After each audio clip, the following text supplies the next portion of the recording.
Ion Perez at Vice Ganda nag-helicopter date. Welcome to Pinay News Channel. Ito sa showbiz aming yahatid.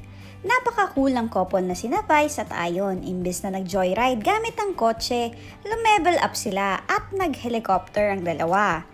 Yan ang Sunday ni na Vice at Ion. Narito po, panoorin natin lahat. See ya, Abra!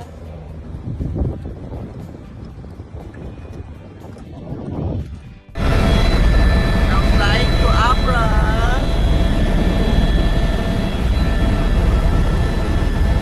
See you!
Happy weekend mga ka-PNC! Maraming salamat sa inyong panonood. Huwag kalimutan mag-like, comment, at subscribe at i-share po ang video na ito.